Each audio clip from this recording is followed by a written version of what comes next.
Hello student, this video is brought to you by RJPS Ramjan Public School.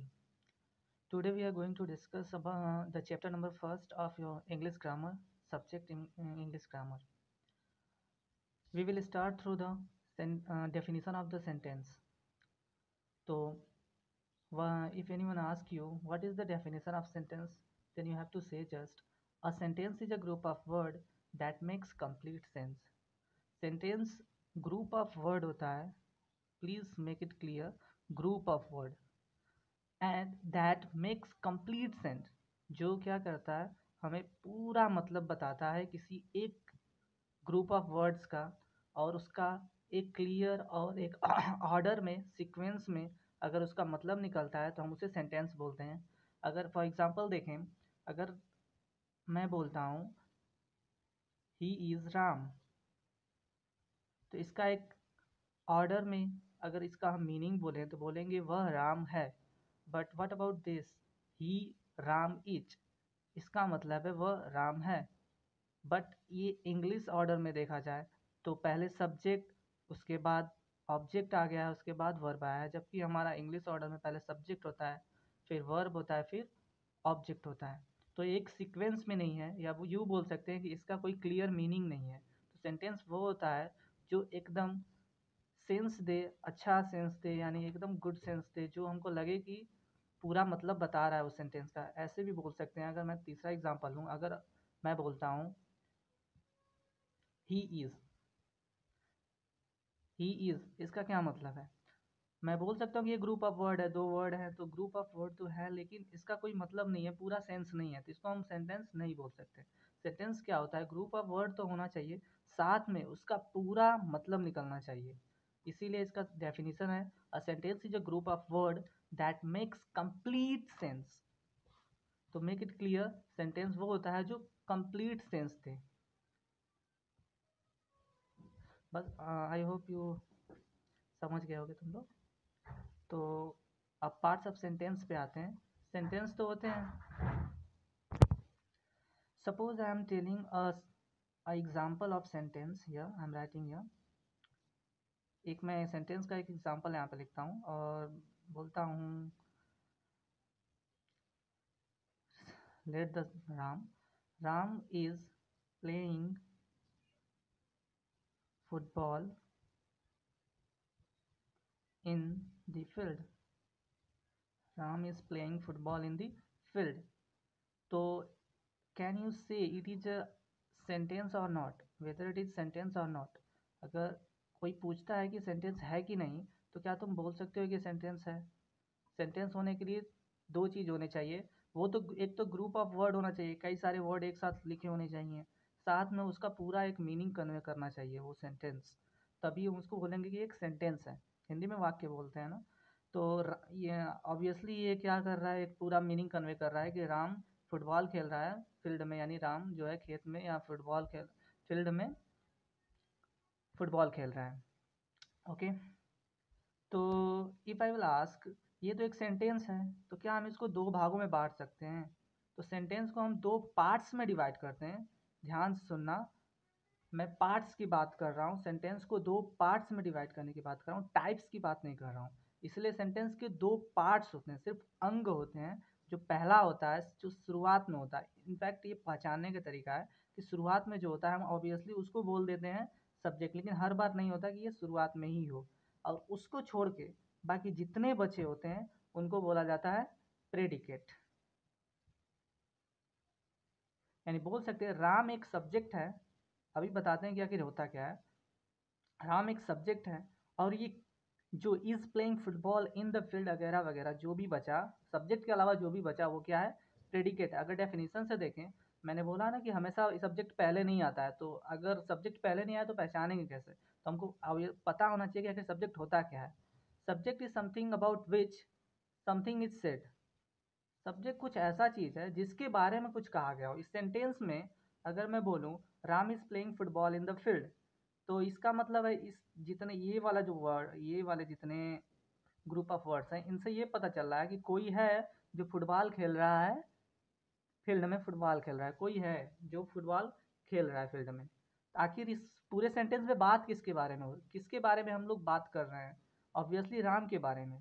तो वही बोला गया यहाँ पे जो लिखा हुआ है उसका यही मतलब है, about which something is said, जिसके बारे में कुछ कहा गया हो। तो यहाँ पे राम के बारे में कहा गया है ना, तो इसको राम को बोलेंगे हम सब्जेक्ट। और राम के बारे में क्या कहा गया है या राम क्या कर रहा है, यानी सब्जेक्ट क्या कर रहा है, what about said to the subject, subject के बारे में क्या कहा गया है या what is subject is doing, subject आखिर कर क्या रहा है, उसको बोलते हैं प्रेडिकेट। यहाँ राम है जिसके बारे में कुछ कहा गया, ओके, वो सब्जेक्ट है, लेकिन आखिर राम के बारे में कहा क्या गया है, ये कहा गया है कि वो फुटबॉल खेल रहा है, फील्ड में खेल रहा है, तो दैट इज कॉल्ड प्रेडिकेट। तो टू पार्ट्स ऑफ सेंटेंस के दो पार्ट्स होते हैं, सब्जेक्ट और second one is predicate. Now we will discuss the types, let me write here the type, that was, please look here, it was part, don't confuse with types। Types का मतलब होता है प्रकार और part का मतलब होता है सिर्फ अंग। मतलब उस एक सेंटेंस उठाओ, उस सेंटेंस को छोटे छोटे टुकड़ों में बांटो, उस टुकड़ों का नाम देने को हम बोलते हैं पार्ट्स। तो एक टुकड़े का नाम हमने रख दिया सब्जेक्ट, एक टुकड़े का नाम बाकी जो बचा उसका नाम मैंने नाम रख दिया प्रेडिकेट। तो ये मैंने टुकड़ों के बारे में पढ़ा, लेकिन ये सब जो सेंटेंस होता है वो कैसे कैसे होते हैं वो अब पढ़ने जा रहे हैं कि टाइप्स कैसे कैसे होते हैं इसके। तो 4 टाइप्स मेनली आपके सिलेबस में है वैसे, तो वही मैं डिस्कस करूँगा यहाँ पर शॉर्ट में, क्योंकि ज़्यादा वीडियो लंबा नहीं बनाना है। ठीक, तो सेंटेंस है, सेंटेंस का पहला जो टाइप होता है वो होता है असर्टिव सेंटेंस। बचपन से पढ़ते होंगे अफर्मेटिव सेंटेंस, बोल सकते हैं ये अफर्मेटिव सेंटेंस ही है। ठीक, असर्टिव सेंटेंस जिसमें हम किसी स्टेटमेंट की बात कर रहे हो या कोई चीज़ डिक्लेयर कर रहे हो, इसलिए इसका नाम डिक्लेरेटिव सेंटेंस भी बोलते हैं। ऑब्वियसली आपको सिर्फ लर्न करना है असर्टिव सेंटेंस। अच्छा एग्जांपल बताता हूँ, समझ आ जाएगा। जैसे मैंने लिया वही राम वाला लेते हैं, राम ज़्यादा एग्जाम्पल कॉमन हो जाता है। Ram is a good boy, या प्लेइंग फुटबॉल, कुछ भी, गुड बॉय। मैं सिंपल एग्जांपल इसलिए ले रहा हूँ समझाने के लिए। स्टेट और डिक्लेयर समथिंग, मतलब कुछ बताए, स्टेट का मतलब वही होता है, या कुछ डिक्लेयर करें, डिक्लेयर का मतलब जानते ही हैं, घोषणा करे या कुछ भी करे। ठीक, कोई भी चीज़ बताना ही होता है असर्टिव सेंटेंस। किसी भी चीज़ को बताने के लिए जो हम कुछ भी जो भी बोल रहे हैं उसको अगर हम पेज पे लिख दूँ, तो वो जो लिख रहा हूँ ना उसी को सेंटेंस बोलते हैं। जैसे मुझे राम के बारे में कुछ बताना है तो मैं कैसे बोलूँगा कि राम एक अच्छा लड़का है, यही बोलूँगा। अच्छा राम एक अच्छा लड़का है, तो उसको मैं कॉपी पे लिखना चाह रहा हूँ, राम एक अच्छा लड़का है, तो मैंने लिख दिया राम एक अच्छा लड़का है, इंग्लिश में लिखा Ram is a good boy. लेकिन ये सेंटेंस कौन सा है, ये है असर्टिव सेंटेंस, क्योंकि कुछ बता रहा हूँ। अगर इसी चीज़ को ऐसे बोल देता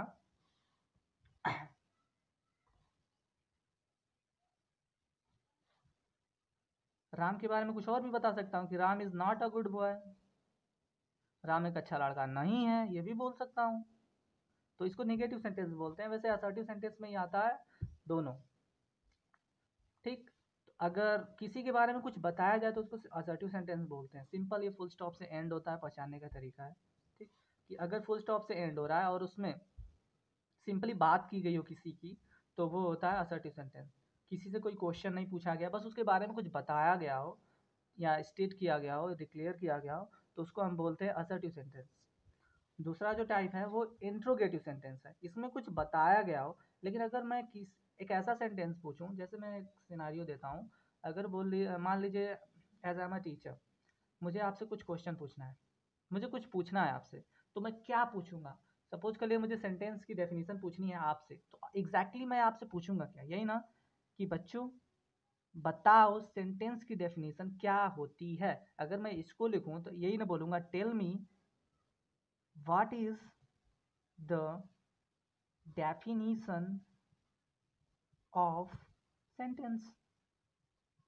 यानी आपसे क्वेश्चन पूछने के लिए मैं इस what is the definition of sentence, इस सेंटेंस का यूज करूंगा। बिना इस सेंटेंस का मैं आपसे क्वेश्चन नहीं पूछ सकता। तो ये जो सेंटेंस यूज किया, इसमें मैं आपसे कोई कुछ पूछ रहा हूँ, कुछ भी पूछ रहा हूँ, तो इसको बोला जाता है इंट्रोगेटिव सेंटेंस। यानी that sentence in which we that sentence which help us to ask anything to someone, that sentence is called interrogative sentence। And अगर स्टेटमेंट है, यानी बोल सकते हैं इंट्रोगेटिव सेंटेंस का जो आंसर होगा ना वो असर्टिव सेंटेंस होगा, क्योंकि ये कभी भी अगर क्वेश्चन है, क्वेश्चन का आंसर कभी भी क्वेश्चन नहीं हो सकता ना, वो एक स्टेटमेंट ही होता है, तो इसको हम बोल सकते हैं असर्टिव सेंटेंस। इसका आंसर अगर बोला है what is the definition of sentence, तो you have to tell, you have to tell a sentence is a group of word that makes complete sense. ये एक स्टेटमेंट है, इसको हम बोल सकते हैं, यानी ये जो हमारा डेफिनेशन था, ओके, ये जो यहाँ से यहाँ तक डेफिनेशन था, ये अपने आप में, सॉरी, अपने आप में एक क्या है, एक सेंटेंस है, तो इसको हम बोल सकते हैं ये सेंटेंस की डेफिनेशन तो है, लेकिन असलियत में एक सेंटेंस भी है, क्योंकि देखो यहाँ से स्टार्ट हुआ है, फुल स्टॉप पे एंड हुआ है, और एक स्टेटमेंट है। कौन सा सेंटेंस है? असर्टिव सेंटेंस है। ठीक, थर्ड वाले पे आते हैं, इम्परेटिव सेंटेंस। इम्परेटिव स्पेलिंग बोल देता हूँ, थोड़ा क्लियर नहीं है, IMPERATIVE, इम्परेटिव सेंटेंस। ओके, तो व्हाट इज दिस? ये था स्टेटमेंट। ओके, इंट्रोगेटिव सेंटेंस था, उसी स्टेटमेंट को कोई भी क्वेश्चन पूछ रहा हूँ वो होता है इंट्रोगेटिव सेंटेंस, और ये क्वेश्चन मार्क से एंड होता है। ठीक, लास्ट में क्वेश्चन मार्क होता है इसके लिए ना। अच्छा, तो इम्परेटिव सेंटेंस क्या होता है?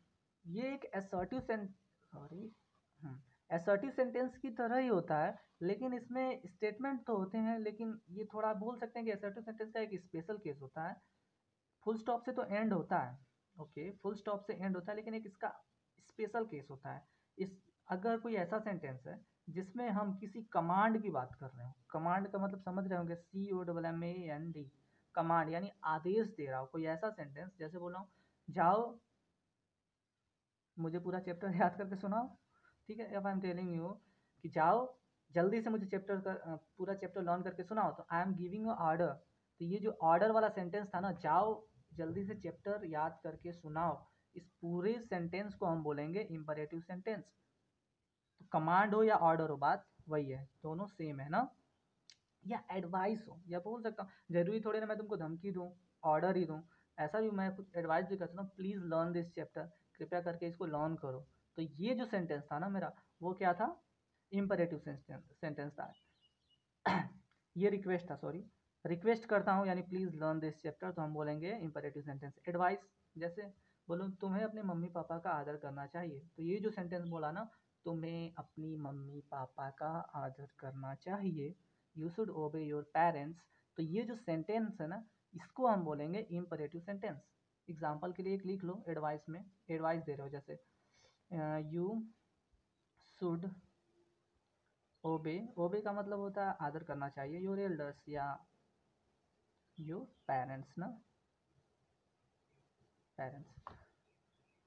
ओके, ये तुम लोग एक मिनट इसका स्क्रीनशॉट भी ले सकते हो, ओके, स्टॉप करके पॉज करके स्क्रीनशॉट ले लेना। ओके, एक्सक्लेमेटरी सेंटेंस, ओ सबसे आसान यही है।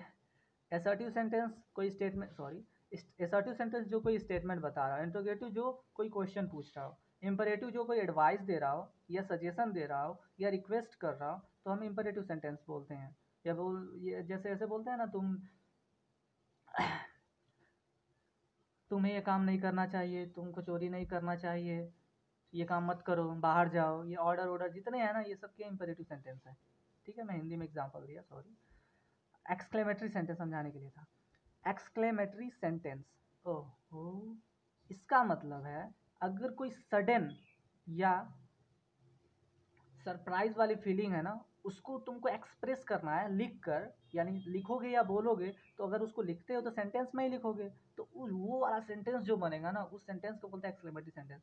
सपोज करो तुमने कोई मैच जीत लिया, okay, you are playing cricket, not, हाँ क्रिकेट ही खेल रहे हो, ठीक, तो अगर तुमने अचानक से क्या हुआ, सिक्स सिक्स मार दिया, ओके, तो और तुम्हारी वजह से मैच जीत गई, तो तुम कितना खुश होगे उस समय, जो तुम्हारा एक्सप्रेशन होगा, जो तुम बोलोगे, हुर्रा हम जीत गए मैच, ऐसे बोलते हैं ना, hurrah we have won the match.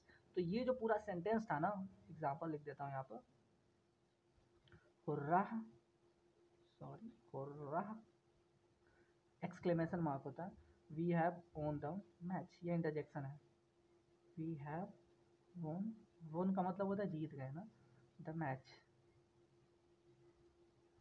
तो ये पूरा सेंटेंस को हम बोलेंगे एक्सक्लेमेटरी सेंटेंस, या ये भी बोल सकते हैं किसी चीज़ को तुम देख के चौंक गए तुम, ऐसे, कि कोई बहुत ही चमत्कारी चीज़ हो गया आकाश में, या बोल लो बिजली तड़की, या रैम्बो देख लिया तुमने आकाश में, तो बोलोगे what a rainbow is this is. ठीक, what a rainbow this is लिख देता हूँ, व्हाट अ रेनबो, इंद्रधनुष जानते हो ना, दिस इज ना, तो एक्सक्लेमेशन मार्क से एंड होता है। ठीक, व्हाट अ रैम्बो, ये क्वेश्चन नहीं है, ध्यान देना, व्हाट अ रैम्बो, क्या रैम्बो है ये। देखो ये दिस इज है, क्वेश्चन होता है तो हमेशा हेल्पिंग वर्ब जो होता है ना क्वेश्चन वर्ड के साथ आता है, ये क्वेश्चन नहीं है, ध्यान देना, एक्सक्लेमेशन मार्क से एंड हो रहा है ना। तो ये क्या है, एक्सक्लेमेटरी सेंटेंस है। चार तरह के सेंटेंस होते हैं, assertive sentence, interrogative sentence, imperative and exclamatory. ठीक है, बस। और इसके अलावा कुछ एलिमेंट्स थे, अभी हमने तुमको पढ़ा दिया, सब्जेक्ट तो बता दिया है, प्रेडिकेट बता दिया। ठीक, वो सब्जेक्ट और प्रेडिकेट जो बताया वो सेंटेंस के पार्ट्स थे, लेकिन देखोगे सेंटेंस में एक चीज़ और होता है, वर्ब, और एक होता है कॉम्प्लीमेंट। ठीक, सब्जेक्ट को छोड़ के, सॉरी, वर्ब को छोड़ के जो बचता है वो हमारा कॉम्प्लीमेंट होता है। सब्जेक्ट और वर्ब को छोड़ के जो बचता है वो हमारा कॉम्प्लीमेंट होता है ना। तो part excluding subject and verb, definition पढ़ लेना, I am not going to waste the time on this. Part excluding the subject and verb, subject और वर्ब को छोड़ के जो बचा पार्ट वो होता है अपना क्या, कॉम्प्लीमेंट। यानी अगर मैं सब्जेक्ट को हटा दूं, मतलब मुझे पता चल गया कि ये सब्जेक्ट है, और वर्ब पता चल गया, उसको हटा दिया, तो बाकी जो बचा ना वो सब के सब क्या हैं, अपने कॉम्प्लीमेंट हैं। ठीक, तो कॉम्प्लीमेंट क्या हो सकता है, या तो एडवर्ब ऑफ प्लेस हो सकता है। मैं जब एडवर्ब पढ़ाऊंगा तब इसको ज़्यादा डिटेल में डिस्कस करूंगा, एडवर्ब ऑफ प्लेस क्या होता है। एडवर्ब ऑफ प्लेस हो सकता है, एडवर्ब ऑफ, अभी अभी के लिए लर्न कर सकते हो कि एडवर्ब ऑफ प्लेस हो सकता है, प्लेस का मतलब जगह हो सकता है, अभी चलो एग्जाम्पल दे देंगे। एडवर्ब ऑफ टाइम हो सकता है, या एडवर्ब ऑफ मैनर हो सकता है, एडवर्ब ऑफ रीज़न हो सकता है, या कोई ऑब्जेक्ट हो सकता है। ऑब्जेक्ट का मतलब है कोई सामान नहीं है। ठीक, ठीक है, कर्म इसका मतलब होता है, हिंदी में कर्म बोलते हैं ना, कर्ता ने कर्म को। ठीक है, तो एडवर्ब ऑफ प्लेस का क्या मतलब है, ऐसी चीज़ें। अच्छा, वर्ब की एडवर्ब की अगर डेफिनेशन लाना हो तो इसको ज़्यादा अच्छे से समझ सकते हो। एडवर्ब की डेफिनेशन में, सिंपल डेफिनेशन में हमने पढ़ा था, an adverb is a word which tells when, where and how the action takes place। when, where and how, तो वही है, when मतलब टाइम बताएगा, where मतलब प्लेस बताएगा कहाँ, और how मतलब कैसे, किस मैनर में हो रहा है, किस तरीके से हो रहा है कोई काम, वो सबसे जो पार्ट्स होते हैं, सेंटेंस होते हैं। एग्जाम्पल देता हूँ एडवर्ब ऑफ प्लेस का, ठीक है, जल्दी जल्दी देख लेना। एडवर्ब ऑफ प्लेस का एक एग्जाम्पल देता हूँ मैं, प्लेस का, I live in Delhi, I live in Delhi. ठीक है, आई एम टेलिंग यू, मैं दिल्ली में रहता हूँ, तो यहाँ पे प्लेस बता रहा है ना, इन दिल्ली, ये हमारा क्या हो गया, एडवर्ब ऑफ प्लेस। ओके, अगर टाइम के लिए का, I woke up in the morning, मैं सुबह में उठा। ठीक है, मैं सुबह में उठा, I woke up in the morning, तो ये जो मॉर्निंग है ना, इन द मॉर्निंग, क्या बता रहा है, टाइम को बता रहा है, तो इसको बोलते हैं एडवर्ब ऑफ टाइम। इसको हम बोलेंगे क्या, ये कॉम्प्लीमेंट है। कॉम्प्लीमेंट क्या हो सकता है, या तो एडवर्ब ऑफ प्लेस हो सकता है, एडवर्ब ऑफ टाइम हो सकता है। ये एडवर्ब ऑफ प्लेस था, एडवर्ब ऑफ टाइम है, तो ये कॉम्प्लीमेंट है, ये भी कॉम्प्लीमेंट है। ओके, तो बाकी जो बचे हैं या तो सब्जेक्ट होंगे, ये सब्जेक्ट है, ये क्या है, सब्जेक्ट। लीव क्या है, वर्ब है, अभी वर्ब बताता हूँ, ये क्या है, सब्जेक्ट है, ये क्या है, वर्ब है, तो बचा क्या, कॉम्प्लीट, यानी सब्जेक्ट होता है, वर्ब होता है, और एक कॉम्प्लीमेंट होता है। तो अगर सब्जेक्ट और वर्ब अगर पता कर लेते हो तो कॉम्प्लीमेंट पता कर लोगे, अगर कॉम्प्लीमेंट पता और सब्जेक्ट पता है तो वर्ब अपने आप जो बचा वही होता है। ओके, तो ये टाइम वाला था, एडवर्ब ऑफ टाइम, ये एडवर्ब ऑफ प्लेस। अगर नहीं समझ आया तो वीडियो को दोबारा देखना। ओके, या तो मुझे बोल देना मेरे व्हाट्सएप पे, नंबर देख लेना मेरा, ठीक है, मैं बता दूंगा। क्वेश्चन पूछना होगा तो इंडिविजुअली पूछ सकते हो। एडवर्ब ऑफ मैनर, अगर मैं बोलूँ, मैंने उसको, ओके, मैं आई आई ले रहा हूँ थोड़ा सिंप्लिसिटी के लिए, आई, सॉरी, आई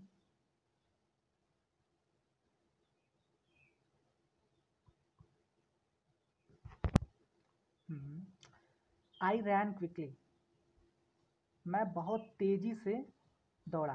किस तरह दौड़ा, क्विकली दौड़ा। अगर बोलूँ तेज़ी से दौड़ा तो फास्टली भी बोल सकते हो, धीरे से बोला तो बोल सकते हो आई स्पोक लाउडली। ठीक है, तो ये जो लाउडली हुआ, ये जो क्विकली हुआ, जो जनरली होता है एल वाई से एंड होता है, एल वाई लास्ट में रहता है, एल वाई। ठीक, तो ये कैसे, उसको बोलते हैं एडवर्ब ऑफ मैनर। कोई चीज़ कैसे हो रही है, मैं दौड़ कैसे रहा हूँ, क्विकली, मैं बोल कैसे रहा हूँ, लाउडली। तो ये जो क्विकली लाउडली है ना, ये एडवर्ब ऑफ मैनर है, और ये एडवर्ब ऑफ मैनर जो होता है सेंटेंस में, उसको हम बोल सकते हैं कि वो एक कॉम्प्लीमेंट है। ठीक, तो एडवर्ब ऑफ रीजन, अच्छा ठीक है, मैं दिल्ली गया, किस लिए गया, फॉर, मान लो चेकअप के लिए गया मैं, ठीक है, या एग्जाम देने के लिए, कुछ भी, फॉर चेकअप, तो ये फॉर चेकअप जो हो गया ना, ये हमारा एडवर्ब ऑफ मैनर हो गया। Okay, sorry, adverb of reason हो गया ना, मैं किस लिए गया ना, तो दिल्ली गया, लेकिन किस लिए गया, फॉर चेकअप। इन दिल्ली क्या है अपना, एडवर्ब ऑफ प्लेस है। इन द मॉर्निंग, टाइम बता रहा है ना, मॉर्निंग में, तो ये एडवर्ब ऑफ टाइम है। कैसे, एडवर्ब ऑफ मैनर का मतलब होता है कोई चीज़ कैसे हो रही है, तेजी से हो रही है, धीरे से हो रही है, ऐसे हो रही है, वैसे हो रही है, तो ये जैसे, मतलब ये जो आता है ना, इसको बोलते हैं एडवर्ब ऑफ मैनर्स। और रीज़न, मैं कोई चीज़ क्यों कर रहा हूँ, अगर मैं दिल्ली गया तो किस लिए गया, या क्यों जाता हूँ, सॉरी क्यों रहता हूँ दिल्ली में, फॉर चेकअप के लिए, किसके लिए, चेकअप के लिए। आई लिव इन दिल्ली, मैं दिल्ली में रहता हूँ किस लिए, चेकअप के लिए, फिर चेकअप हो जाएगा तो आ जाऊँगा। तो ये रीज़न था ना, कि रीज़न का मतलब होता है कारण, किस कारण से कोई चीज़ हो रही है, मैं दिल्ली में रह रहा हूँ किस कारण से, चेकअप के लिए, तो ये फॉर चेकअप जो है ना, ये हमारा एडवर्ब ऑफ रीज़न है। ऑब्जेक्ट क्या होता है,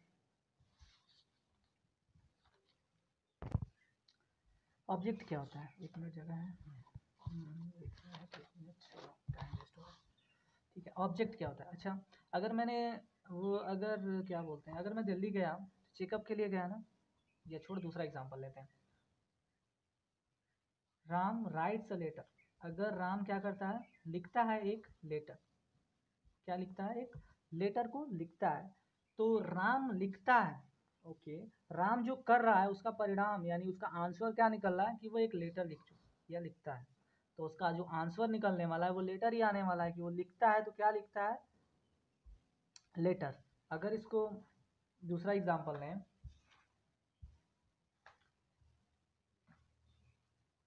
माई पेरेंट्स, दिख रहा है, okay, my parents gave me a precious, कीमती ना, प्रीसियस गिफ्ट, मेरे पेरेंट्स ने मुझे एक कीमती गिफ्ट दिया, गिव मतलब दिया, तो ये जो मी और ये जो प्रीसियस गिफ्ट है ना, मी और प्रीसियस गिफ्ट, इसको हम क्या बोलते हैं, ऑब्जेक्ट। क्या ये एडवर्ब ऑफ मैनर है, कोई चांस नहीं है।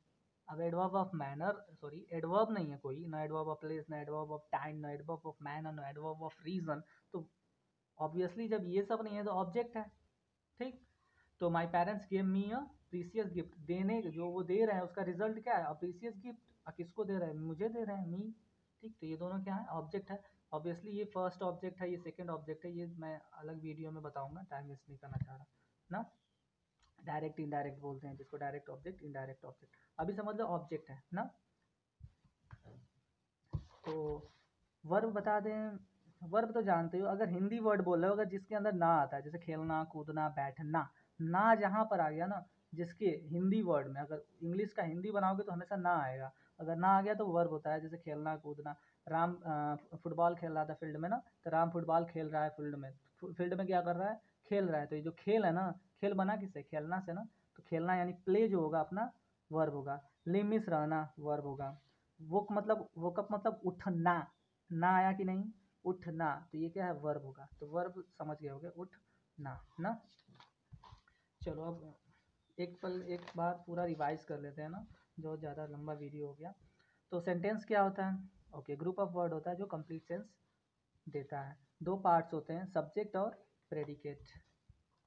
सेंटेंस के टाइप्स होते हैं four, assertive sentence, interrogative sentence, imperative sentence and exclamatory sentence. अभी एक्सरसाइज करा रहा हूँ। इसके पार्ट्स जो होते हैं उसमें तो हमने सब्जेक्ट और प्रेडिकेट पढ़ लिया था, कुछ एलिमेंट्स भी होते हैं साथ सब्जेक्ट और प्रेडिकेट के अलावा, सब्जेक्ट तो मैंने बता दिया, वर्ब और कॉम्प्लीमेंट भी होते हैं। ठीक, कॉम्प्लीमेंट किस तरह के हो सकते हैं, या तो वो एडवर्ब हो सकते हैं, एडवर्ब ऑफ प्लेस या adverb of time, adverb of manner, adverb of reason या ऑब्जेक्ट। वर्ब, वर्ब का जब अलग लेक्चर होगा ना तो उसमें अच्छे तरीके से वर्ब बताऊंगा, अभी समझ लो, ना करके जो आता है वो वर्ब होता है। ठीक, या जिससे किसी काम का होना पड़ता है, अगर मैं दिल्ली में रहता हूँ तो करता क्या हूँ, रहता हूँ, रहना क्या हो गया, वर्ब हो गया ना। Rearrange the following. तो एक्सरसाइज है ये, हम देखो ये वाले क्वेश्चंस तुम अभी स्क्रीनशॉट ले लेना, ये तो मैं अभी करा रहा हूँ। ये वाला जो ये वाले हैं ये तुमको घर पे करना है, और ये एक्सरसाइज जो दे रहे हैं ये भी अभी हम तुम लोगों को घर पे ही देंगे करने के लिए। ओके, दैट्स होमवर्क ना। ओके, तो जल्दी जल्दी इसको कर लेते हैं, यहाँ यहीं पे बता देता हूँ। Stone stumbled the old bigger on a, एक मिनट, रीअरेंज द फॉलोइंग करना है ना। Stone stumbled the old baker on a, यानी इसको हमको एक सेंटेंस की तरह बनाना है। सेंटेंस का मतलब एक सीक्वेंस होना चाहिए, पहले सब्जेक्ट फिर वर्ब फिर कॉम्प्लीमेंट, यही होता है ना। तो पहले सब्जेक्ट खोजते हैं, सब्जेक्ट बेगर भिखारी, ओके। द ओल्ड बेगर यानी बूढ़ा भिखारी, द ओल्ड बेगर लिख देता हूँ, the old beggar stumbled verb है ना, स्टम्बल मतलब ठोकर लगना, ना आया ना वर्ब है, तो स्टम्बल्ड यानी ठोकर लग गया उसको। स्टम्बल्ड ऑन अ, किस पर, एक इस पत्थर पे, ठीक है, एक पत्थर पे क्या हो गया उसको ठोकर लग गया। तो the old beggar stumbled on a stone. दूसरा है beggar old the nothing had eat to, इसका कोई मतलब नहीं है क्योंकि एक सीक्वेंस में नहीं है, इधर एक कोई सेंटेंस नहीं है, कोई को रीअरेंज करना है ना, रीअरेंज करना अच्छी तरीके से। तो old beggar the nothing had to eat क्या हो सकता है ऐसे, तो इसका होगा the old beggar, again the old beggar is subject, had nothing to eat, old beggar के पास नथिंग, नथिंग का मतलब कुछ नहीं है खाने के लिए, टू ईट। ये क्या है, government the check steps to has taken rising prices commodities of necessary the, okay. Government सरकार जानते ही हो, the check steps to has taken rising prices commodities of necessary, ये तुम लोग के लिए काफ़ी टफ है, ठीक है बताता हूँ।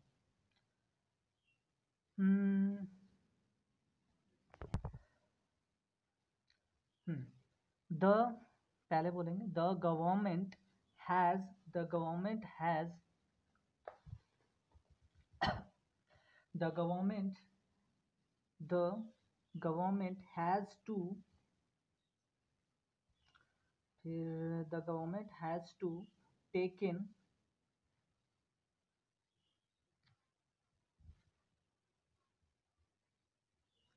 what have to taken steps, okay। the government, the first बोल सकते हैं, द लिख देते हैं, the government, I am solving in front of you, the government, okay subject हो गया हमारा, ओके तो वर्ब चाहिए फिर, the government has, okay has helping verb है, the government has to taken,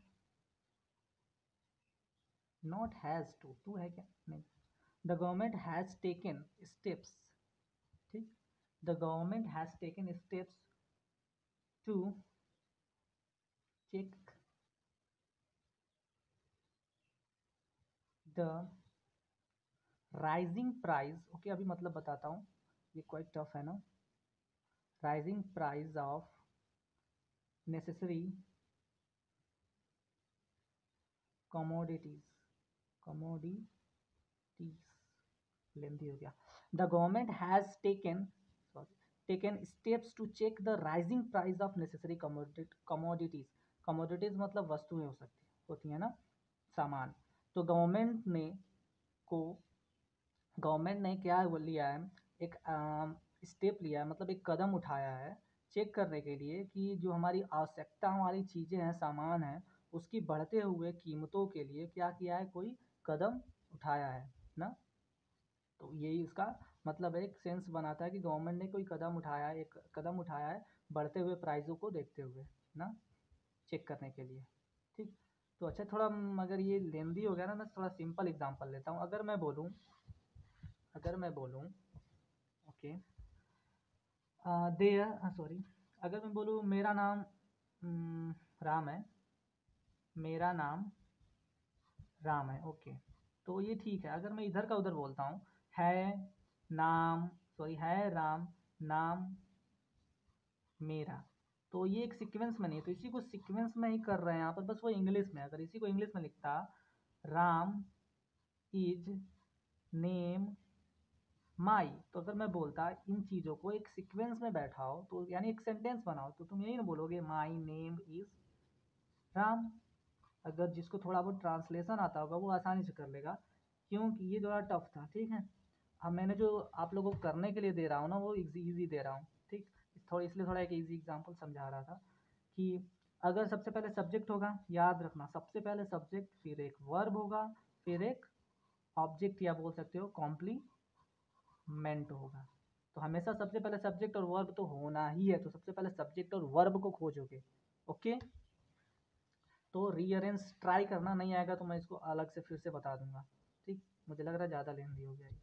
हाँ, इसको समझ लो, मतलब बस इधर के उधर रहेंगे ना, तुमको बस अच्छे से उसको सीक्वेंस में रखना है। और जब तक टेंस या तुमको थोड़े बहुत ट्रांसलेशन नहीं आएगा तो सीक्वेंस में रखना तो वैसे भी नहीं आ सकता, मैं जानता हूँ। तो ट्राई करना, थोड़ा बहुत तो आता ही होगा। इज आराम बॉय गुड राइस सन, इधर का उधर है, ठीक। अगर सिंपल प्रेजेंट टेंस तुमको आता है तो इसको कर लोगे ना, ठीक है। बाकी एक्सरसाइजेज अभी मैं इसका फ़ोटो भी भेज दूंगा, सेंड कर देता हूँ साथ में, उसको ट्राई करने के लिए ना।